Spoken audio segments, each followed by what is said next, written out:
I guess we don't get the countdown, or we do. We're live. We're Welcome. live. Hi. Welcome to the camp page and welcome to Relishing Dead podcast, where we devour everything in the TWD universe. I'm Dawn. I'm Carol. I'm Barb. And we have a fantastic guest tonight. We're so excited. Yes. Carol, if you want to do the intro. I will. So I'm just walking around and it's just says,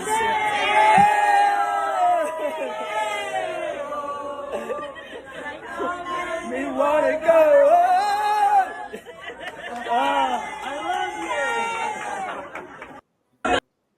love you. So we want to welcome Teo. I really should have seen that coming, and I completely didn't. That was very dumb of me. Oh, that was amazing. Thank you guys for having me on. This is awesome. Yes, we're so excited. Wow. Thank If you. you Thank didn't you. realize, Teo, that was actually our group that was doing that too. Yeah.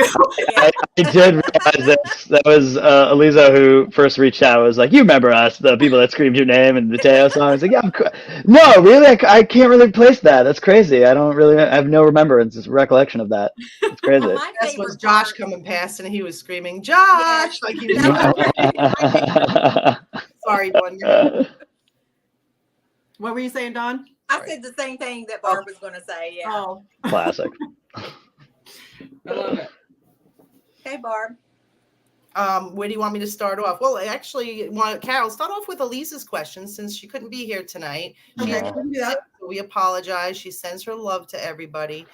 Yes. So We'll Carol, send it back. yeah, Yeah. Carol. Everybody is saying hi to Teo in the comments, and they're saying he's so much fun.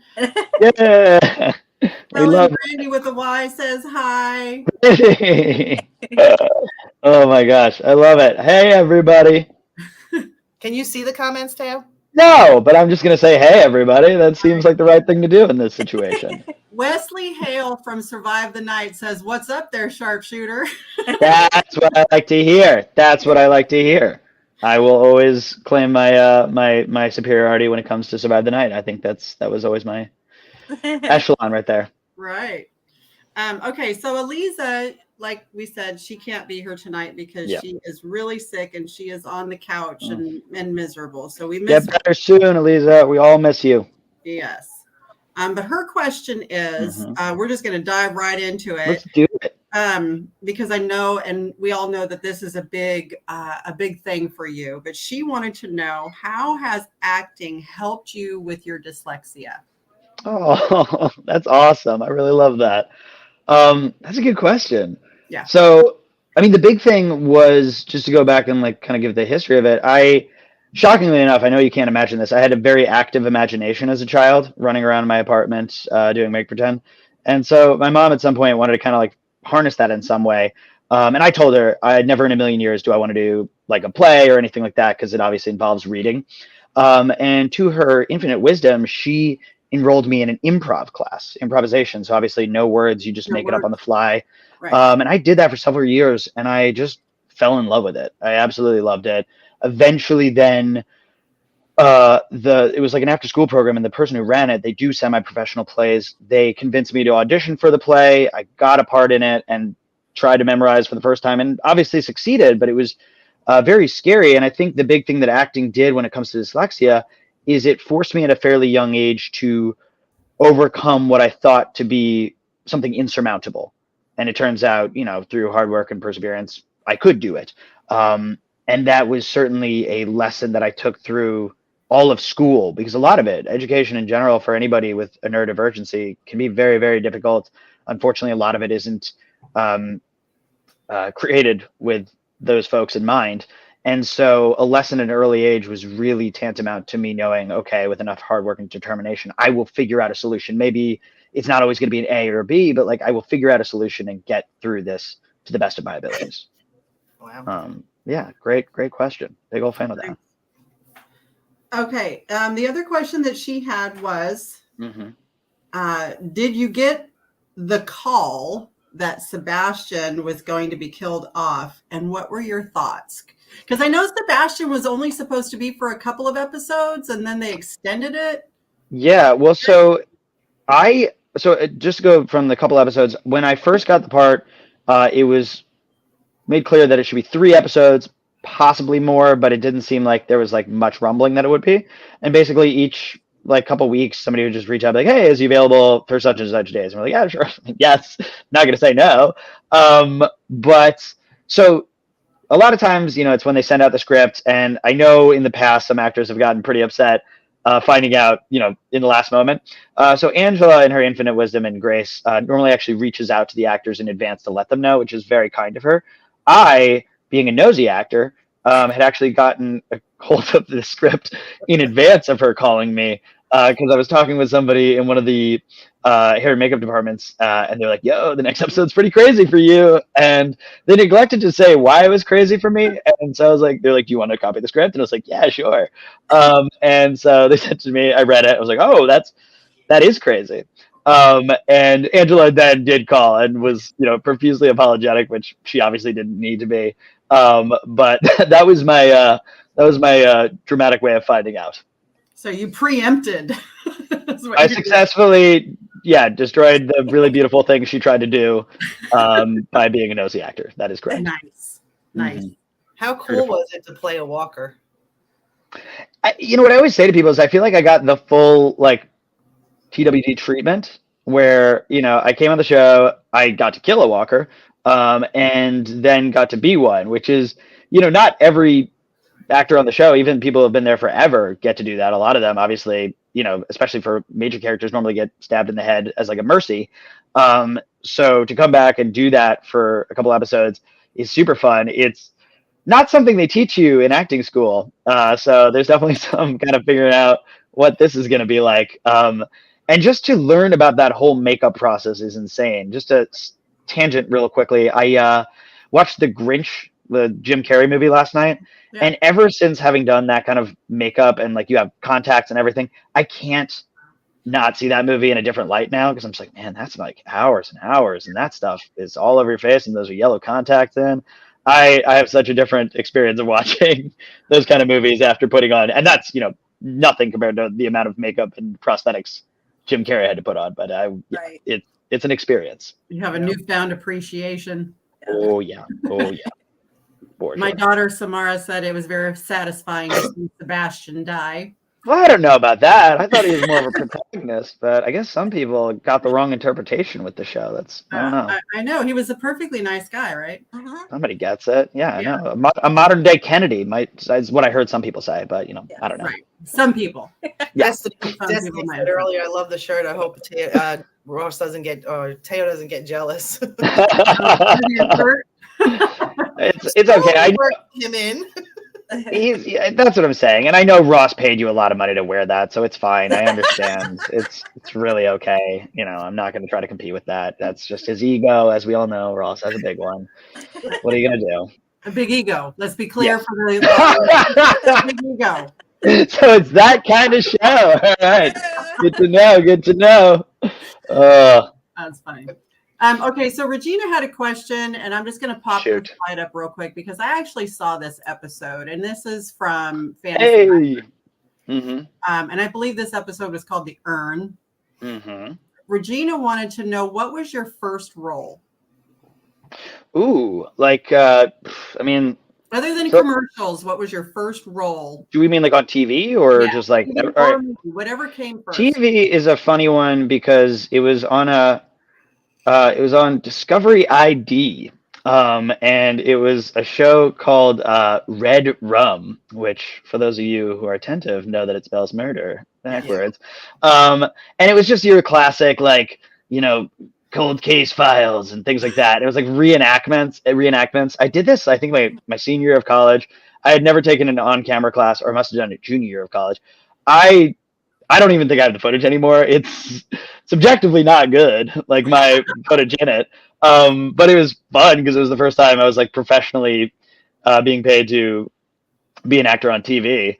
I, again, had no idea what I was doing, but it was a blast. Although now that I think about it, we were shooting a winter scene in like the middle of July in New York State. So I felt very regretful when I went back to the costumer with a like drenched, like heavy down jacket. And I was Right. like, I believe this is yours. But yeah, it was I that. left And a then, little something for you. yeah. And then the first play would have been when I was like, it's like 10 or something, 11. And it was a play based on a series of children's books called Sideways Stories from Wayside School. I don't remember the name of the character, but it was a blast. It was kind of an amalgamation of different parts of the books. But that was my first time doing a play, and yeah, I mean, I don't know if you could tell from the fact that I'm still acting. I clearly enjoyed the Clearly. absolute hell out of it. But yeah, that was my soiree. All right. Ladies, do you have a question for him? Go ahead, Dawn. So, have you watched TWD before you got on the show? I had.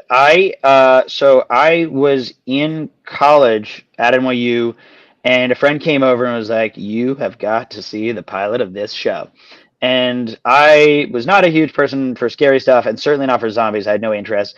And watched the first episode and was utterly hooked. I went out and bought like World War Z the next day and started reading that as well. I was totally on the zombie train after that. Yeah. So yes, I was a big old fan. So, how did Sebastian, you get that character? How did that come about? You mean the process of Yes. booking the part? Yeah. So, I mean, look, the reality is just you get an email from your agents or manager, one day. I think I'd auditioned once or twice before for the show, but I mean, like a while ago, like very sparsed out. It wasn't something that like I was constantly going in for. And this was the height of the pandemic. So this is all self-tapes. And I was, in the midst of doing a few other like side jobs at the time. So obviously was loving acting, but there was a way in which just with the pandemic and everything, it wasn't like a major focus. And so I got this audition for this snarky character. A lot of the names are changed, so you don't really know who this is. Just go to the bat. And it's the first scene that I have when Eugene saves me from the rotter, and I am like making out with my girlfriend and then get really angry at him and get punched in the face. And sent that in.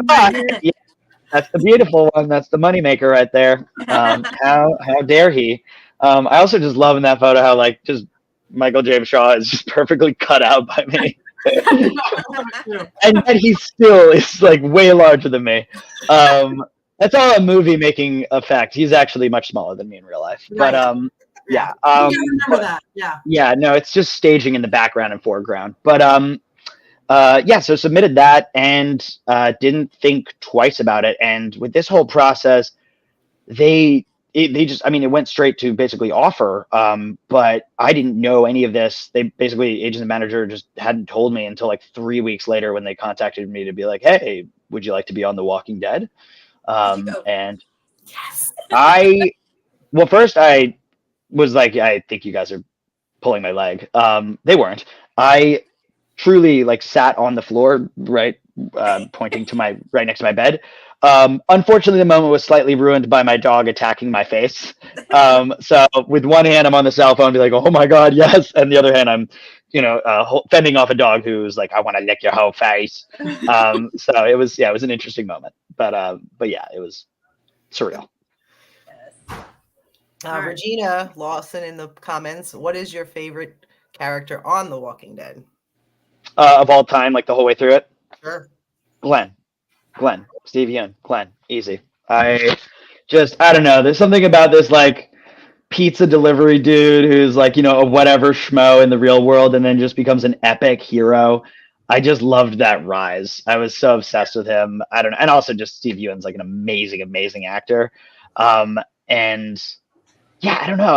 I loved his whole arc on that show. You really get to see the change in him the whole way through it. I'd say for the second half, and maybe I'm biased also just because I love the actor so much, but I do love Eugene's arc on it, especially because I think a lot of people going into it were obviously exceedingly frustrated with him, gave him a lot of flack.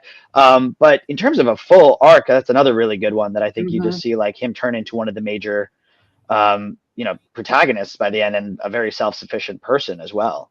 Yeah, he's an actor. Yeah. No, he's an a-hole of a person, but a great actor. No, I'm completely kidding. He's literally the nicest human being ever made. But yeah, I'd say those are two of my like favorite characters from the show. But again, it's such a, I mean, I know it sounds hokey, especially having been on it, but like it is like an amazing cast of characters and really well written large arcs. Like I just as easily was about to say Negan's another amazing one because again, incredible turn of events arc. I mean, yeah, the list goes on. We have yet to see how Negan's arc is going to go for sure, because we don't know what's going to happen on Dead City. Yeah. Okay, so you know, a lot of the actors and stuff, they always end up pieces get lost. I don't know what you're talking about. What? And if you have found a lost article of Sebastian's, what was your favorite piece that you found?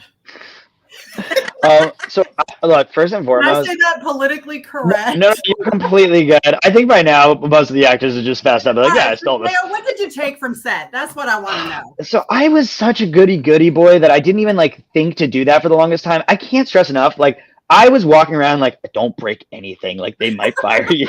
I really was just like, I was waiting for somebody to be like, wait, we didn't cast this guy. No, you have to leave now. And I'd be like, oh, okay, I'm so sorry. I'll see myself out. And just walk out of Georgia. So I was really good. It was later in the series that I was like, can I take these clothes? So I have like some of his shirts and pants. That was a big thing that I stole. He was a sharp dresser.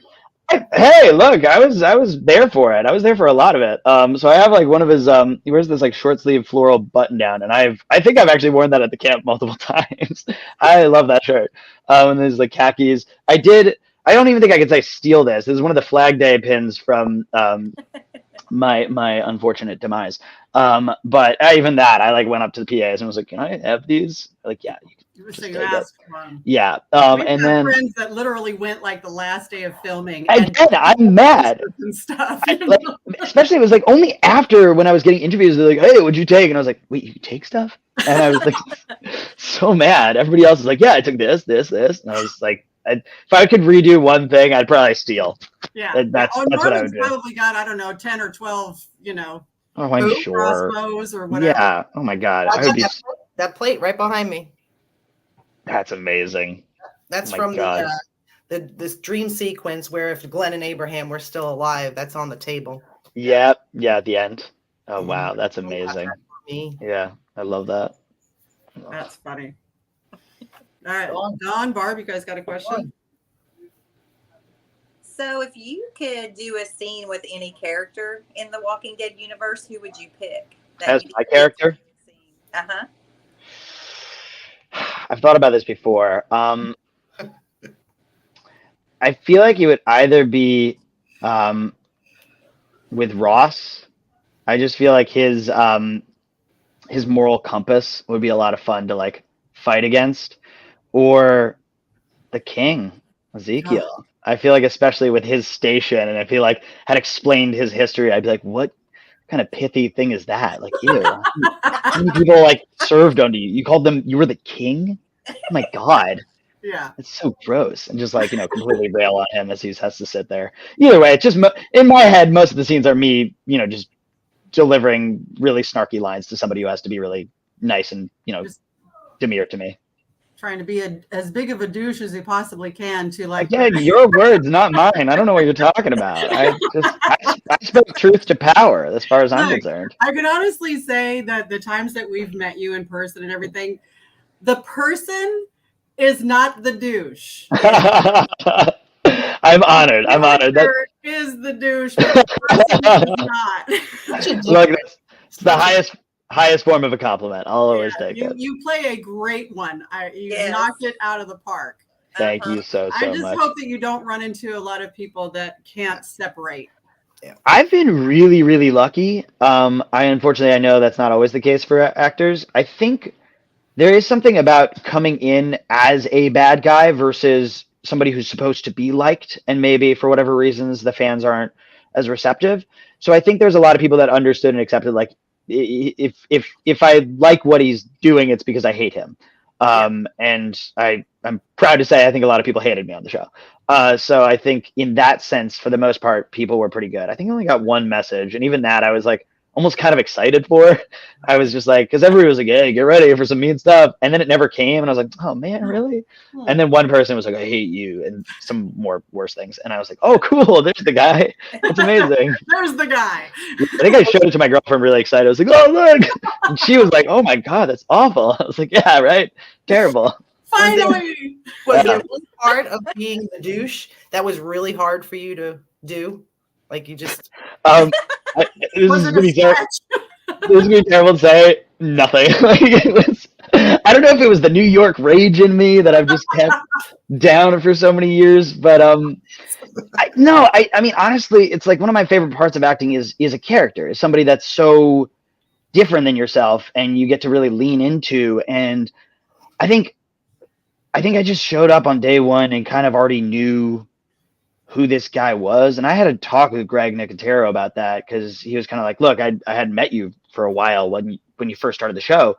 But I obviously get reports from people from the set. And basically the first word was just, yeah, he understands where he is. Like he understands the universe.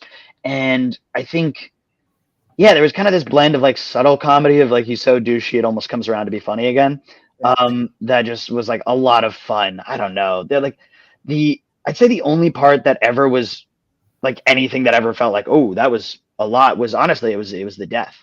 Because we kind of only got one shot out of it, and we talked through everything, and then we just did it. And at least from my money, I went just full out, balls to the walls. And I remember just walking to the VFX department, which is like where they're going to clean you off after just drenched in blood. That's the guy. That's him. Look at him. So yeah, there's blood everywhere, and it's a lot more than you can see. I remember somebody from costume was like, "You brought in extra underwear today, didn't you?" And I was like, "No, why?" And he was like, "Oh, you're gonna regret that." And I found out why, because those were completely saturated in fake blood. But there was a moment on the walk over where I had to kind of stop and be like, "Am I okay?" Like, just simulated my own death, and like I've got a fake neck that's ripped open. Like, there was definitely a moment where I had to kind of like take a second. Wow. But yeah, playing the bad guy, I feel weird saying this now because I feel like everybody's gonna be like, "Oh, he's clearly a sociopath." Was actually not. It was a lot of fun, and I don't know, it wasn't taxing in that sense. Eliza asked, because she's watching. Yay! Said, would you want a Tales of Sebastian backstory? Ooh. Obviously, like what world am I gonna say no? No, I had so much fun with it, and I remember some fans were also kind of just pointing out that like we don't know the timeline of where Rick was, and that always kind of struck like my idea of just like how cool would it be if these two did cross paths at some point, even just for a moment. I think there's also just the fact of, you know, we kind of got into it at the very end where there's a little bit more humanity in Sebastian. But there's always kind of the question of how did he get here? We know that he had a brother that, you know, he always kind of felt like was supposed to be in this role.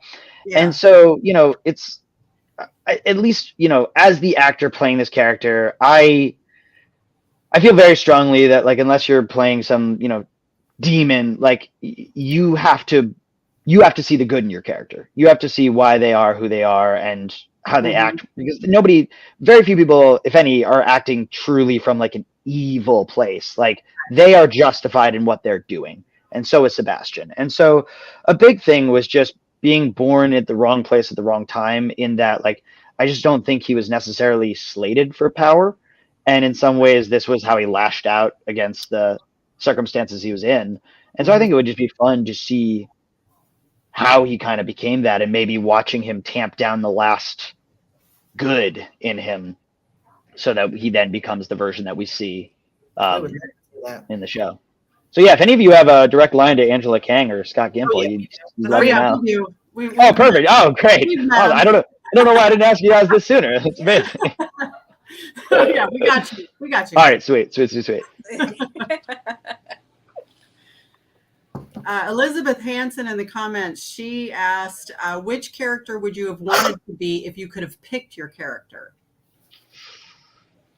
I mean, probably just from like body type, I'd say Glenn, because again, I would see myself as a pizza delivery boy. I was like on the red carpet and somebody asked like, what spin-off show would you do? And I was like, a Glenn and like Teo show where we're just like slinging pizzas in the apocalyptic world. And he was like, no, I was thinking more with like your character. And I was like, oh yeah. I don't know. So yeah, clearly I think I would want to play Glenn. I think the arc is super fun, and I don't know. He has the perfect. He can be such a comedic foil, especially in the first couple of seasons. That I think that's just, it looks like so much fun to do. So you and Glenn actually worked at Pizza Hut together. Is that what you're saying? I'm not saying that. I'm just saying it could be an interesting show. Or like, they both ran in different directions, and like then 5 years later they meet each other, and he's like, whoa, what happened to you? Like, we both clearly shouldn't have survived the apocalypse. And I'm like, oh yeah. I don't know. No, and I'm not sure if I missed it. Have you ever met him, Stephen Young? No, I haven't. I'd be way too excited if I did. I don't know if I'd keep it cool. Yeah, no, the one that I actually had to really keep cool was when we were at the red carpet, and I am a massive Band of Brothers fan, and so seeing Abraham in real life, that's always going to be the one that I get kind of nervous. And luckily he came up to me, and since he also directs on episodes, he had seen the stuff, and he's like, oh, you were really great on the show. And I was like, I'm so glad you said that, because now I can tell you what a massive fan of Band of Brothers I am. And he took it like a champ and didn't think I was that creepy. So did he direct any of your episodes? No, and thankfully he didn't, because I think I would have just been sitting at the director's tent asking him questions. He'd be like, Teo, you really need to get back to set. We need to shoot the episode. I'm like, yeah, right. But anyway, in episode 5, like, what was it like getting directed by Tom Hanks? He'd be like, it's better than this, Teo, better than talking to you right now. So yes, no, I'm glad I didn't. I think that would have been bad for everybody. Wow. Wes wants to know who your favorite villain is on the show. Ooh, that's other tough. than Sebastian. Sebastian's clearly so amazing. It's like, I don't even know if there's everybody else is kind of second fiddle. I mean, Negan is so good because I just love that arc so much. Although I will say I was quite blown away by Alpha, and just that whole season, and just, I mean, that unbelievable performance. I mean, especially when you see kind of the background episode, and get to know like how she became this, but just such a terrifying character. And I think there's something, because everybody else is acting from a place of like, I want to, I want to, have the strongest society, or I want to subjugate people or whatever. And she's from this very weird, like anarchistic, very Joker-esque thing of just like, what if society was never meant to be and we were always supposed to be animals? And you're like, oh, that's scary.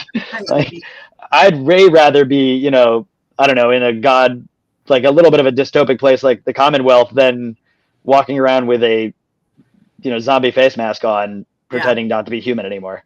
Right. So probably Alpha. That one creeps me out. Dawn, Barb, you guys got any questions? And Dawn, Barb. I know she had another one in there somewhere. Let me see. Oh, so going to the camp and going to a regular con, what do you like about the camp events compared to a con? That's a great question. I think with the camp, it's the fact that it always feels like a family reunion. And it's funny because that's obviously something that people said to me the first time. And I had a great time the first time, but it was still kind of getting used to it. And that was actually the first like con event of any sort that I had done. And I think I said this to a friend, but what's just so funny is that like it was like walking to the hotel and like went in the elevator and someone's like, oh my God, that's Teo Rapp-Olsson. And I was like, I walk around New York City and nobody knows who I am. And like, it's very odd to walk into this one hotel space where everybody knows who you are and then walk to the McDonald's across the street and they're like, what can I get for you?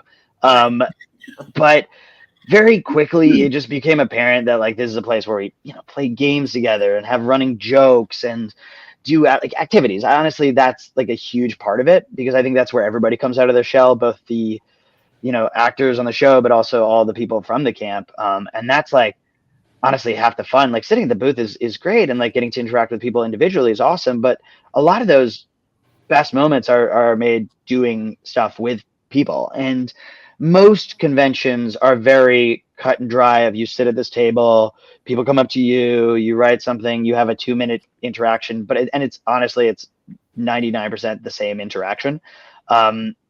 Very few people, just nobody really knows what to say. It's kind of an odd circumstance where you're sitting at a table and somebody's like, hey, I've never met you, but I've seen you. That I think the camp just has in spades, that it just feels like community. And especially having now been back multiple times, it's something that I now actually look forward to, and just want to see people again. And yeah, again, I mean, precisely like being here right now with you guys. It's like, this is facilitated by that relationship. And you remember us too, you know? You don't. It's when I fell in love with Cher there that I just knew there was no way I could never come back. I mean, you can't see it, but that's my background of my computer right now too. So that'll... I knew it. Carol, have you listened to the Christmas album that Cher released? Oh yes, I have it on my iPhone. Yes. My girlfriend has been obsessively playing it. That is hilarious. I've been obsessed with Cher for years. She's my diva, and the fact that I have this picture, I promise you, I was blown away. I was completely smitten. It was love at first sight with Cher. I know. I think I actually ran back to the hotel room and like told my girlfriend, I was like, I just met Cher. Yeah. Well, and she was like, wait, somebody had like at the hotel somewhere. I left that. I believe it. Yeah, no, she was a hot mess by the end. But no, she was just like, my girlfriend was so surprised. She was like, somebody at a Walking Dead convention was dressed as Cher, and I was like, yeah, that's the camp. If you needed one sentence, that's the camp. That's what I'm saying about the difference between. Go ahead, Dawn. I was going to say another question I was going to add about the camp. If Casey is listening, is there an event that you would like to do that you haven't got to do with the fans? Ooh, that's a good question.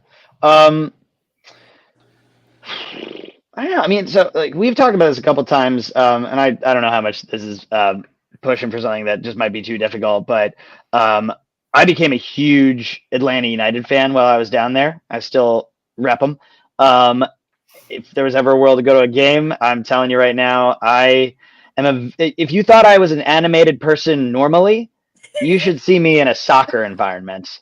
That is a very different experience of a Teo. My girlfriend has famously said, I wish I could feel anything 10% as much as Teo feels when he's watching soccer, both positively and negative. The only downside would be if Atlanta got smoked, I would probably be kind of surly, and you'd be like, wow, I can't believe we like went to this with this guy. Like, he actually became Sebastian after that. But no, arm the first time you went to camp, didn't you break your arm playing soccer? Or was in my defense, it was the second time I went to the camp, so I'm just saying. Okay. But I did break my wrist playing goalie in soccer. And the second I was cleared medically, I went back to playing goalie, much to multiple people in my life's chagrin. I thought it was too important not to. And I still do it to this day. So, yeah, for better or for worse. That's all. Sorry, say that again? An outside soccer game. Exactly. You got to do it. I love it. I've also been explained by now that due to this, so I have like a metal plate in my wrist now, that it will be much harder to break. So the good news is, if anything, I'll try to deflect more shots with my left hand in the future. How did that hinder you when you were playing Survive the Night? I remember that Brandy, who's one of the people that works with the event agency that I'm with, she is truly like a mom, but like one of those moms who's like kid could at any moment be under a car. Like there was a moment where like she was like, I'm going in there with you and nobody is going to touch you, and like she like preemptively told them that, and like you know, people who are in the game like having a good time with their guns, like Brandy's like stand back, and there's like one zombie who like pops out to scare you, and most people are like, whoa, and Brandy like rushed and was like, don't you go near him. And I feel like by the end the zombie was more terrified than we were. Like he was like, oh god, sorry, no, I won't touch him, I swear. So it didn't is the answer because of Brandy. If you're listening, Brandy, thank you so much. But yeah, no, she was a force. So luckily it didn't hinder me that much. It was difficult because I am a lefty and I had a pistol, so I was like cocking it under my armpit with my right hand. I'm sorry to whoever used that pistol after me. But yeah, that was I still managed to play Survive the Night. I wasn't gonna miss it. Well, I know our friend Destiny was in one of the groups, and a couple of other people were in those groups that were playing with you, and all they kept telling us was Teo kept saying, "Protect the Teo." That does sound like something I would say. I believe that. I believe that. Yeah, because it's switched iterations to like very like what do you call it, escape room-esque, and so I think in all those I've been very insistent that you guys all need to sacrifice yourself to save me. I actually take that back. I think I was doing that even in the like laser tag one. I think I'm always just insisting that everybody protect me. Very in character, I guess. Very in character. Yeah, maybe I am Sebastian. I don't know. now that I said that out loud. That's funny. So I have to add these here. Yeah. Photos. Oh. That's of course that's our little family. I there. love that. But everybody enjoys the group photos at the camp, and they get so excited about the group photos, or even just the individual pictures and stuff. Yeah.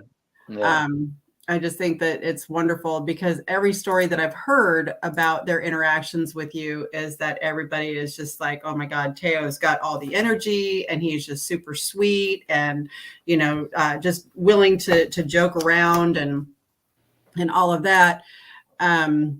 This is a picture here of Survive the Night, our friend Regina and Mark, and of course Eliza and Destiny and Melissa and Ash and Sandy. They're all in there, and they just love that you interact with them and do those games. I mean, it's easy. Oh, yeah, there we go. And of course, we have the Enid hug. Yeah, battle, as I like to call it, the battle royale. The middle one seems the most heartfelt. I don't know. The other two seem much more staged. The middle one, I don't know. Just it feels like that you can tell there's real love. I don't know. That's my money. If you ask me very quick. It's the dimple. You started with my phone. That's what it was. Yeah, exactly. I remember. I was like, we don't need that photo. This is way better. Yeah. Well, we'll have to try to beat that next camp. And then, of course, we have these here. Wow, really god-awful faces from me in every photo. Yeah. You were feeling the love. It's all love. Yeah, exactly. It turns out I have resting, ugly love face. Who knew? Ross, I was actually I was telling you, I missed one of my conventions. I was going to show him that video that you did for him. Yep.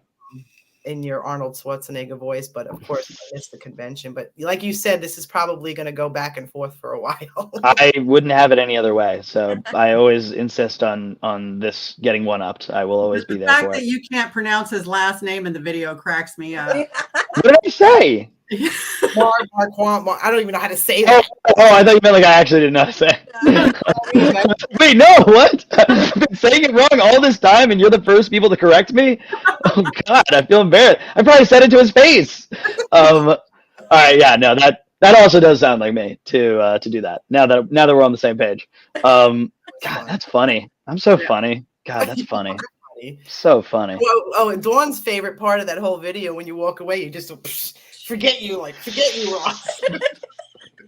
But that's what I'm talking about at the camp. I don't know. It's just running jokes and gags, and I don't know. It's easy to be so up and excited. I mean, again, it feels like your reunion with people, and you're just running around having a great time. I mean, it's really kind of not a dull moment.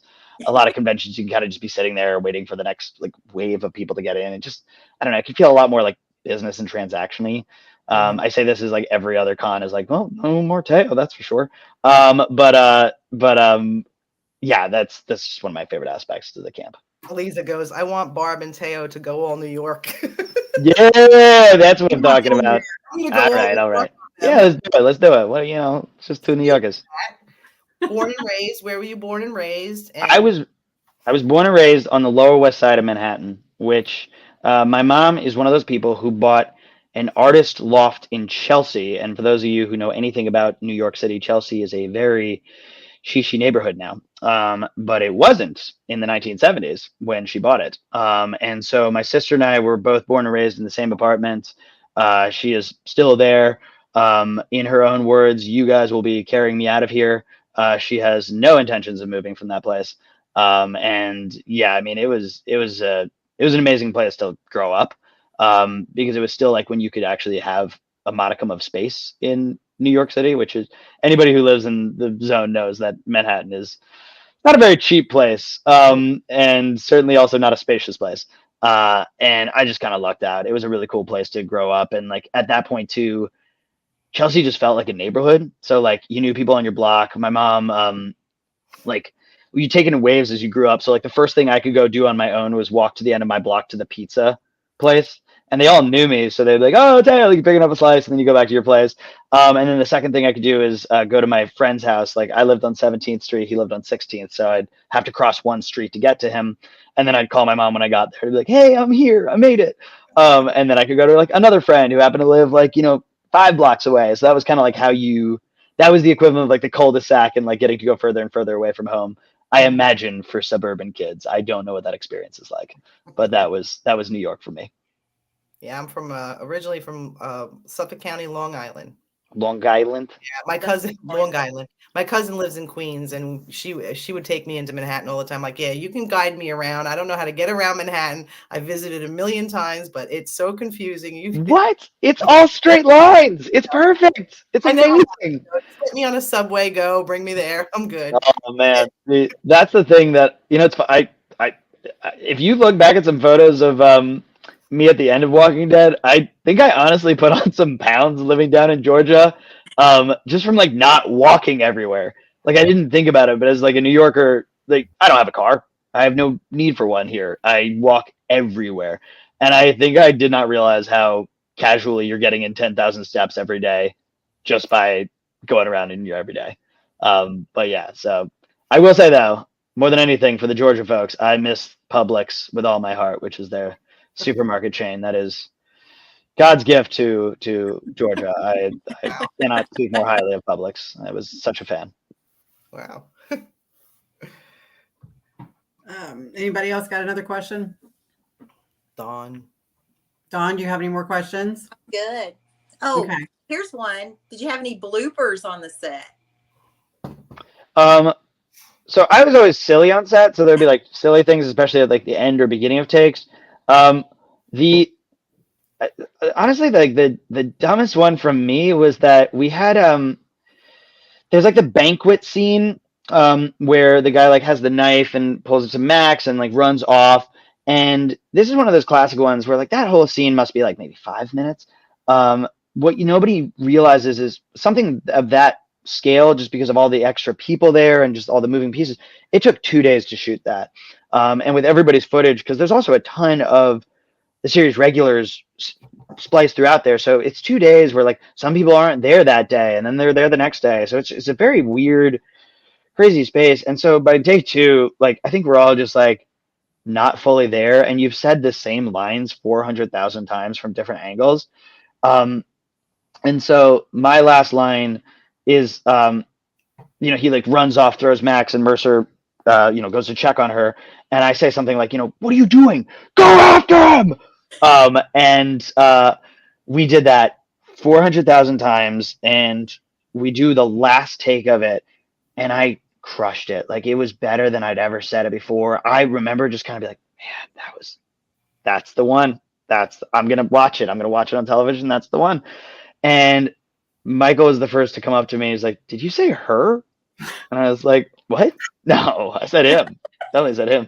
And then Josh Hamilton comes up to me. He's like, "You said her."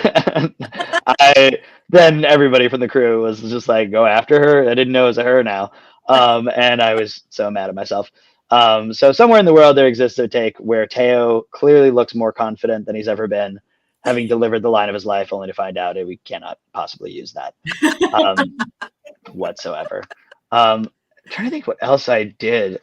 Again, I would just like try to make people laugh. Like when when we were coming back in with after the guy had run off with the knife, and I grabbed him. I kept whispering things in his ear before we'd start the take. I'd be like, "You're gonna go to prison, and they're gonna pass you around like currency." I just say weird things to him, like right before they yell action. So somewhere the sound guy has all this. Like he knows that I said really weird stuff. That was kind of more my MO. Or this is a really weird one, but I would normally just go up to somebody like right before he shoot, like, "Man, I really shouldn't have taken 2 tabs of acid before this." So just a lot of stuff like that, which again, I'm sure didn't get a lot of people in the character zone for it, especially when I'm then going to turn right into an a-hole. But that was kind of more my MO. I don't know why. I just thought that one was super funny to always say to people right before you roll. So when you do rewatch, just imagine when a scene starts, probably one actor just heard me say that, and then they had to actually do their job really well, which is a testament to how good these actors are, that I didn't screw them up as much as I think some, less experienced actors would. I will never watch it the same way again. Yeah. So less bloopers and more just me being an idiot. You'd be great. Great freaking comedy series. Yeah. I appreciate that. No, I mean, that's always one of my favorite spaces. I'm a huge fan. I love the comedy world. I was raised on The Simpsons, so it's kind of hard not to be.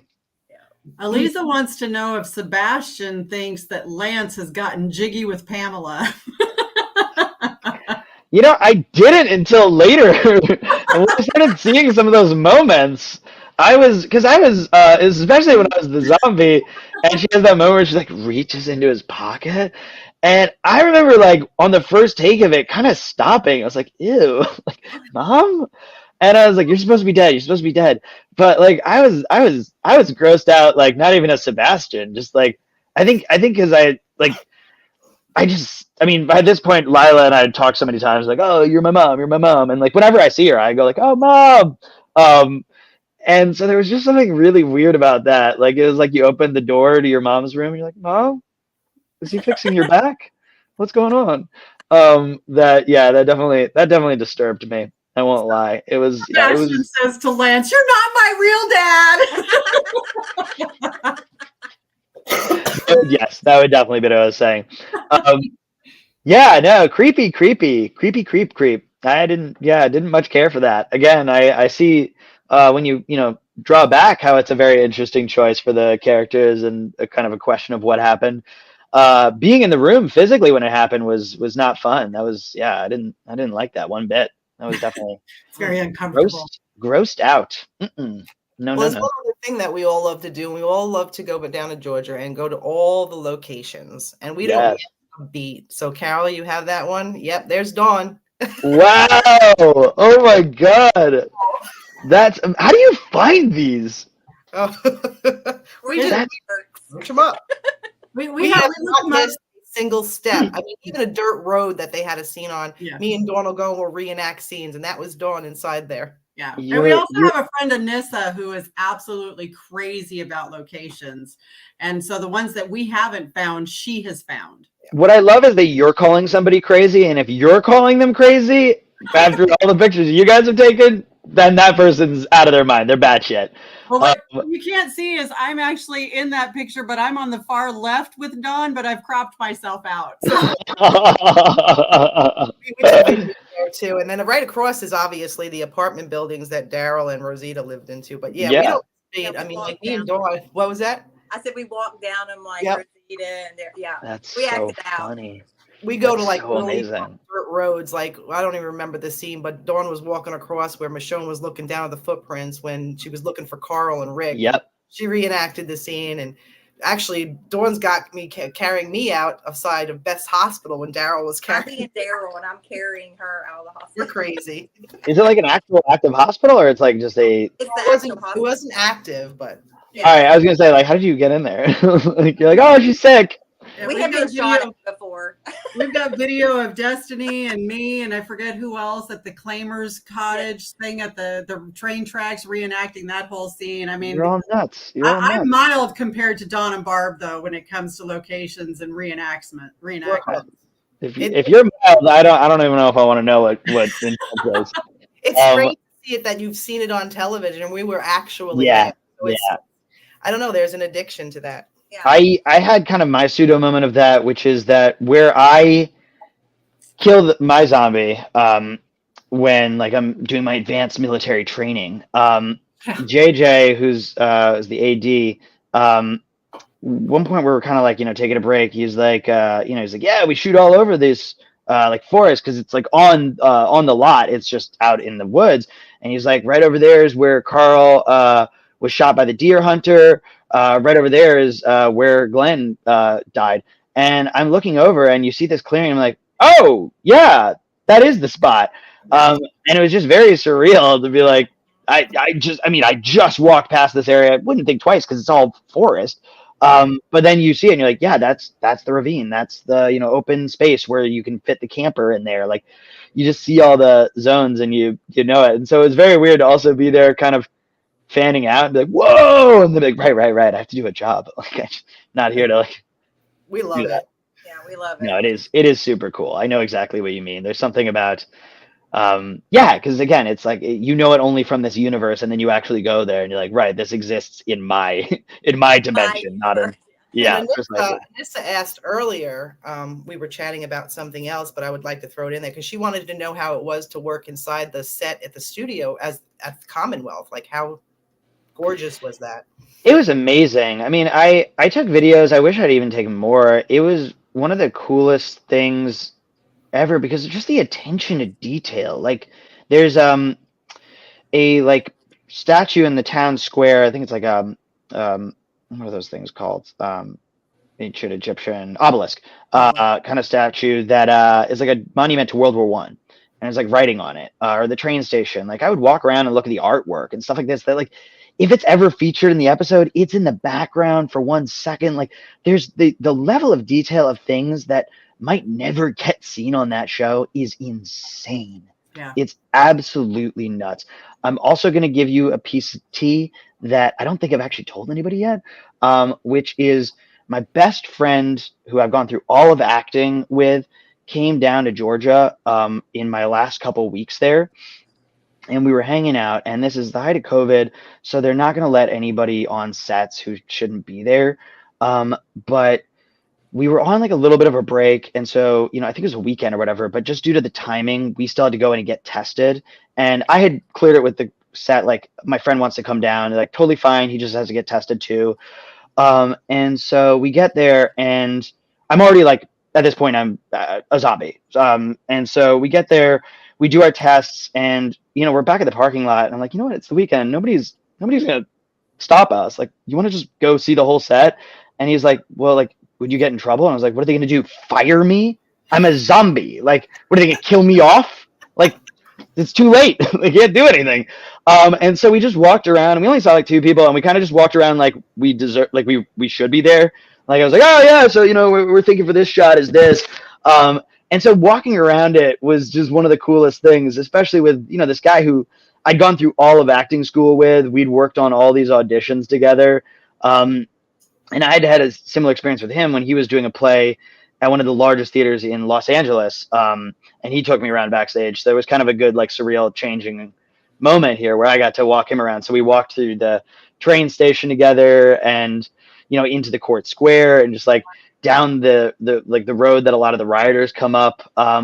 Yeah, it was just so cool to like walk them around and just show them all the different stage areas of that whole lot. And it's a cool place because also like while we were there, they still had up the set from the the COVID episodes when we first meet oh God, sorry, the name escapes me, but like Daryl's kind of pseudo love interest in the cabin with Dog.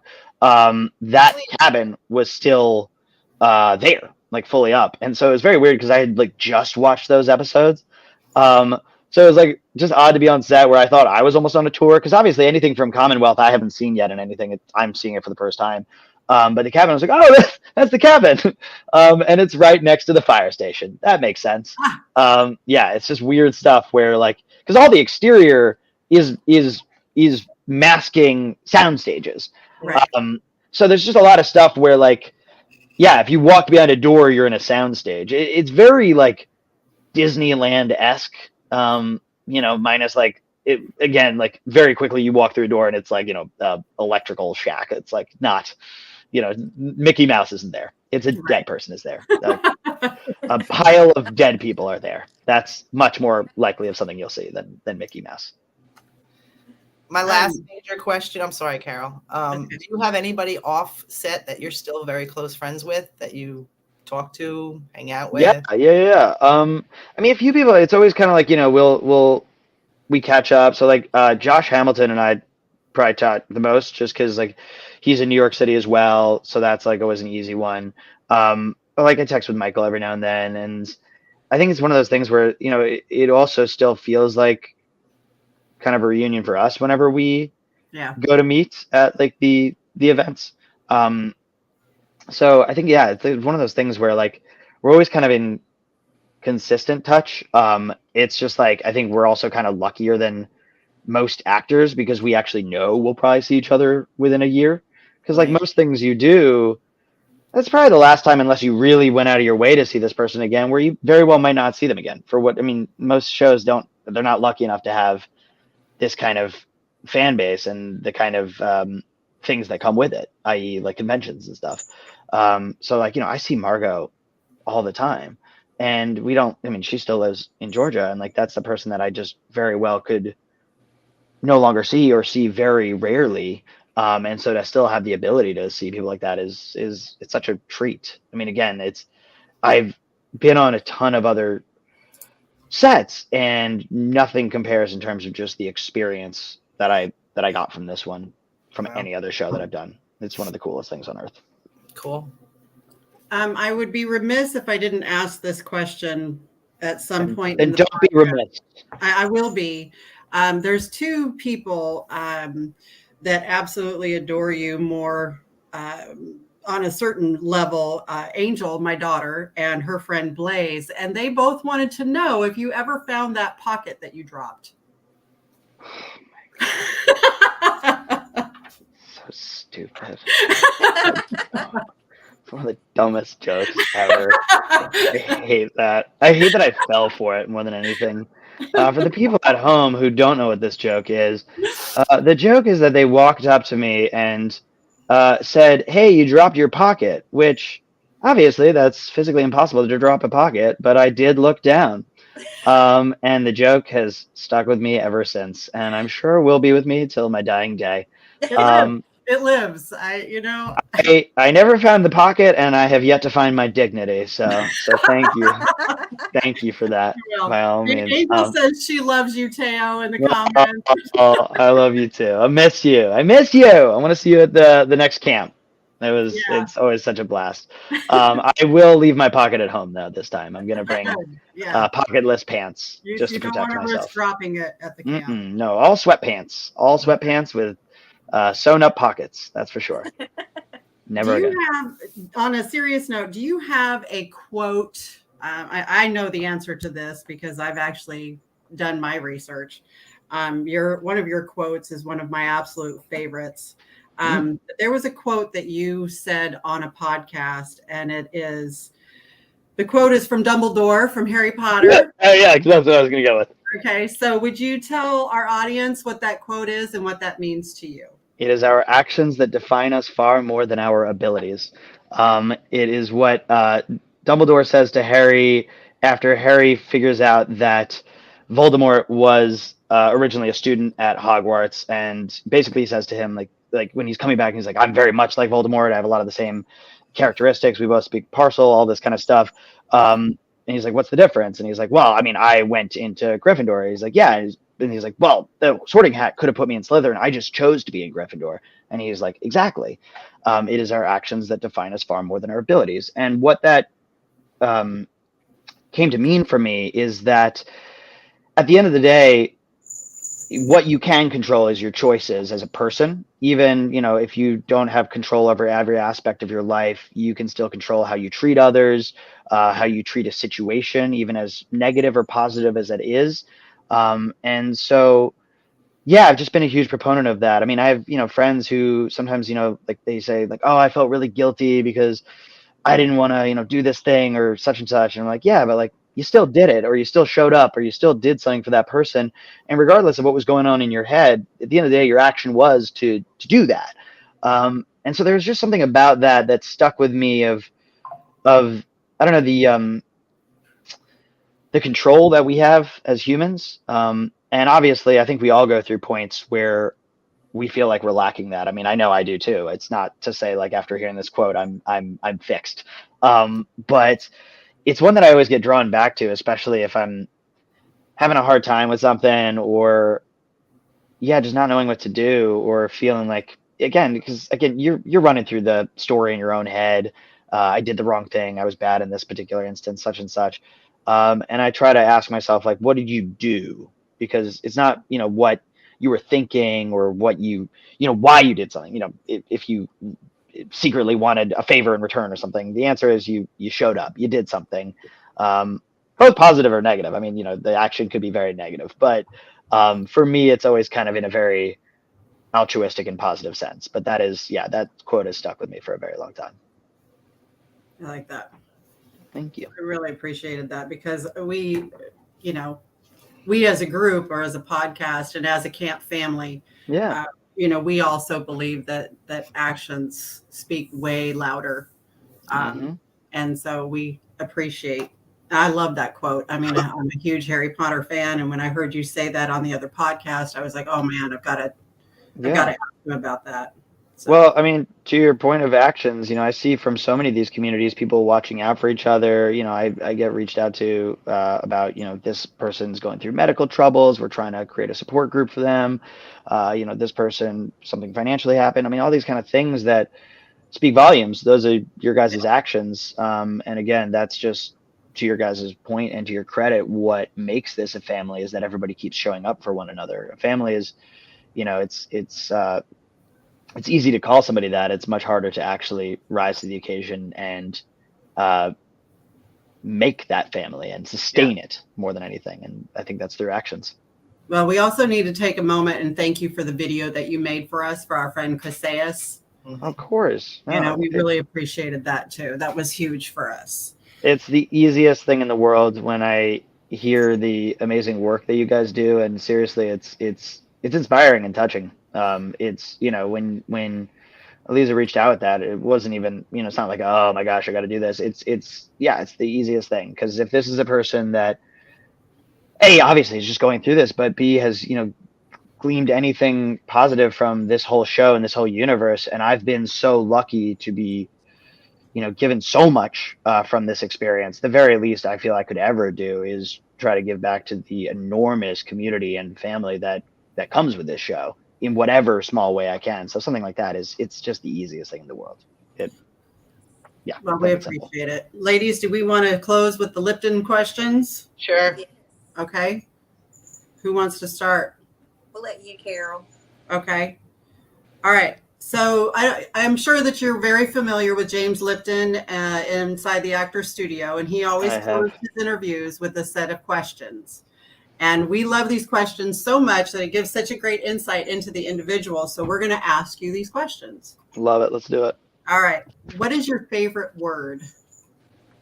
It's my favorite word. Dang. I can't think of another one off the top of my head, so I'm going to say ameliorate. I feel like I've caught myself going ameliorate multiple times. So I'm going to go with ameliorate today. All right. What is your least favorite word? Ooh.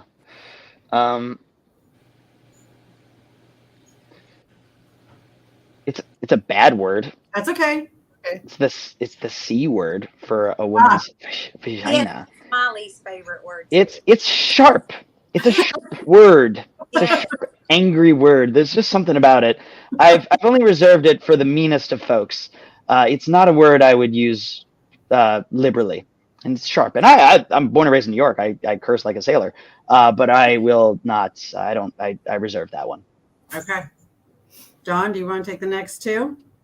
What's your favorite cuss word? Ooh. You know what? I got to give it out that I'm actually, it's in Swedish, because I learned at a young age that nobody would call me out for cursing if I cursed in Swedish. So it's "Fy fan de jävlar," which is basically like for fuck's sakes, you devil. But that's probably my favorite. In English, the thing I would always say, and it doesn't actually make any sense, is if something really annoyed me or angered me, I'd say that pissed the shit out of me. And as a friend in college made clear, I don't think you can piss poop out of you. So I still say it, but it doesn't make any sense. So I'd say one of the two. For that one, I'm going to have to give you two. Okay. What's your favorite sound? Favorite sound? Dang, these are good. Yeah, favorite sound. I'm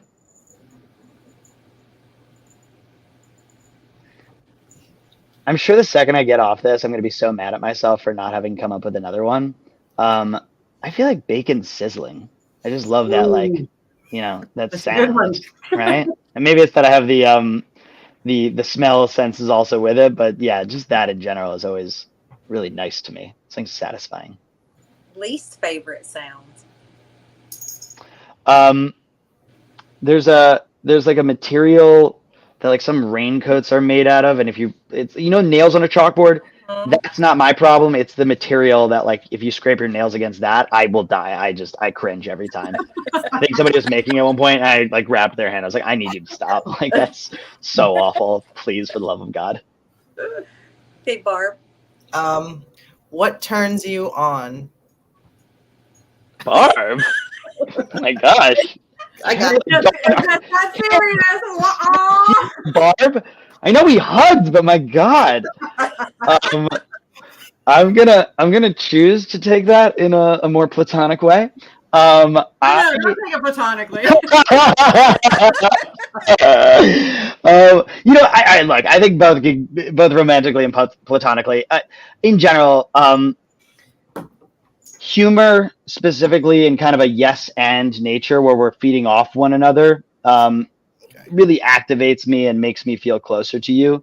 So you must really be turned on right now. Yeah. Ladies, I'm not gonna lie to you.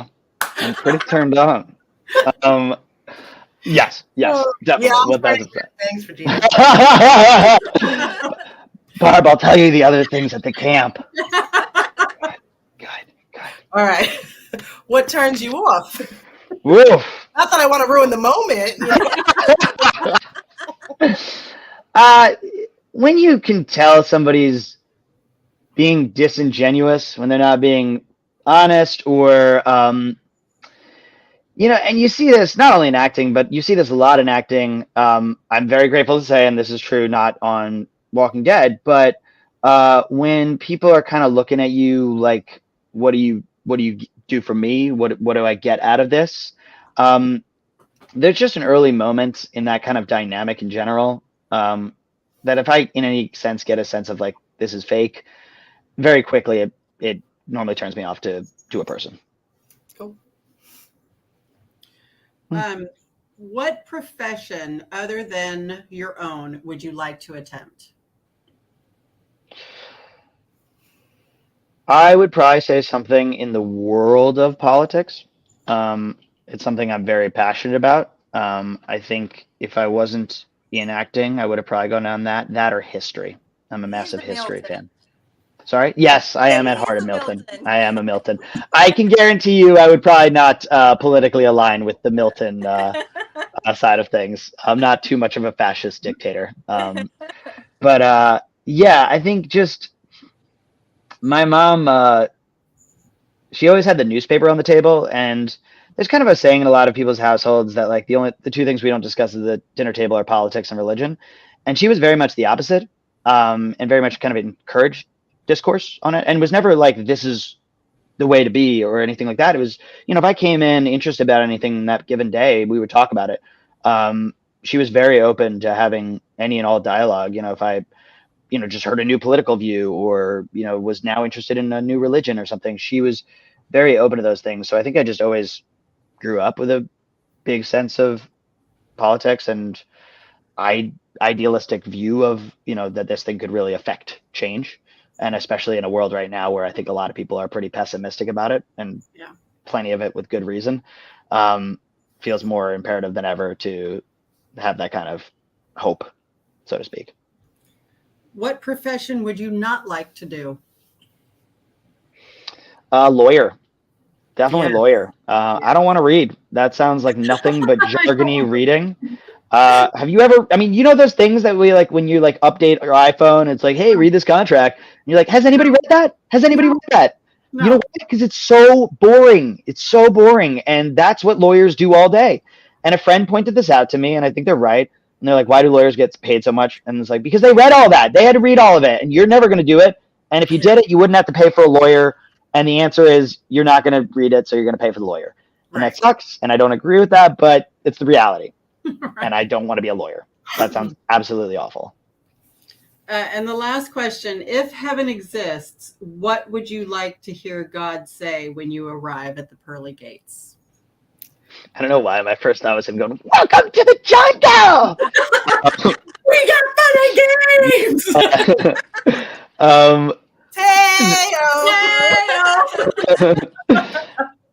Yeah, maybe that, and then him going, bet you didn't see this one coming. Something of that nature. I don't know. Maybe just an explanation of like what the rules were, because I'd kind of be like, whoa, I made it in. That's crazy. That's awesome. What was the ticket for approval here? And that conversation. But he'd have to read them because you wouldn't read them. Oh God, no. If it was a lawyer contract, I'd be like, you know what? Send me back. I'm good. I don't want to do this. Be like, really? You don't want to go to heaven? I'd be like, not if there's a contract. No. All right, ladies, you got anything else? Yeah. Do you have anything that you can talk about upcoming that you have in the works? I mean, look, the reality is this strike in general was really rough on all of us. So nothing too crazy. There is a video game voiceover in the future. The thing with video games is they can take a really, really long time. I don't think they're actually even discussing the property yet. It's not a massive part or anything, but it was a huge tick off the bucket list. I am somebody who plays video games, and I played this particular style of video games, and it was just a really cool experience to have. And I did it pretty shortly after Walking Dead, so it was kind of just like on the dovetail of all that. The big thing, honestly, though, is, and any working artist will tell you, the last half year was tough on all of us, and it was a worthy fight to have. And I'm grateful not only to the other actors, but especially to the other unions. IATSE, who's like all the people behind the cameras, they got hit hard by this thing. And I talked with members from the Walking Dead community, PAs and people like that about it. And the fact that they showed solidarity and support meant the world. So, unfortunately for a lot of us, the last half year was kind of a wash in terms of work. We're all hoping after the holidays it kind of picks up.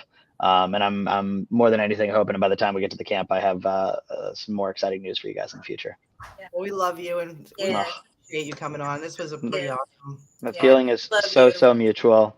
Seriously, I love that you guys are doing this. It was the second the strike ended, I reached out to Dawn, or to Alita, and it was just like, hey, let's do it. Because I was, she had reached out weirdly, like right when the strike happened, and I messaged union reps, and they were kind of like, yeah, I wouldn't. And was just thinking about you guys the whole time, and very, very excited to be on here. So seriously, I love that you guys are doing this. I think it's such a cool, sweet thing to keep the family going. And it was nothing but an absolute pleasure to be here. Oh, well, everybody in the comments saying that they love you. You're awesome. Can't wait to see you at the camp. They're hoping that your girlfriend comes with you to the camp. So she's I know. I want to. She's real. I swear she's real. She's not from Canada. But a Canadian girlfriend, right? Yeah, right. Oh yeah, just north of the border, right? She can't. It's the citizenship thing. She can't get in. It's too hard. No, we would both love that. I really do want her to come down. The guess is, and she's dog is passed out. But it's always the obvious issue of who's watching the dog. It's always a little easier when the girlfriend stays home. But maybe for you guys, we'll have a dog sitter and she'll come down. We would love it. My daughter says she goes to a different school. You don't know her. That's beautiful. Wow. Yeah. Bring the puppy. Bring the puppy? All right, cool. Yeah. Oh my God. My puppy would destroy LaGuardia Airport. She would. Oh my God. I would never be allowed back in there. She'd be a TSA nightmare. You haven't seen the new LaGuardia. It's not. It's beautiful now. How new? Because I was there about 2 years ago. Well, it's probably still under renovation then. but it is actually it's shocking. I trust me, it's a new world. It looks like freaking Heathrow or something. But yeah, I'm not here to pitch that New York airports are great or anything. I'm just saying LaGuardia is actually much nicer than it used to be. I fly into Long Island, MacArthur. Yeah, we got that. All right, I see where you're at. Queens. I'm right by LaGuardia. That's my airport, so I will have to defend that one. The rest of them, you can crap on them all you want. Nobody cares about Newark and JFK. Seriously, guys, this was amazing. Thank you so much for having me on here. And the best of luck with us, Teo. Of course. Making sure that you reached out. We appreciate that. No problem. As I said, easiest thing in the world. And I can't wait to see you guys at the camp. Yay. All right, everybody. We want to say good night to you all. We're going to put up our camp appreciation slide here. Dawn? And we like to thank our Patreons and financial supporters of the show, Destiny Larmar, Terry and Kay Collier, Lauren Perkins, Ben and Melissa Gilbert, Pamela Blythe, Marianne Craig, and our very own Destin Baker. And Sandy Morrison. Oh, yeah, Sandy. Did I miss her? I'm sorry, Sandy. And then Oscar and Casey, of course. A very special thank you. And then where to find us? We are on YouTube and Spotify. And Dawn, why do people want to be Patreons? Because we give back to the TWD community. That's right. And we love giving back. We love this so much. And we appreciate all of you. All right. Thank you, guys. Good night. And thank you, Teo. We'll see you again. Thank you. I can't wait. Love you guys. See you soon. Bye.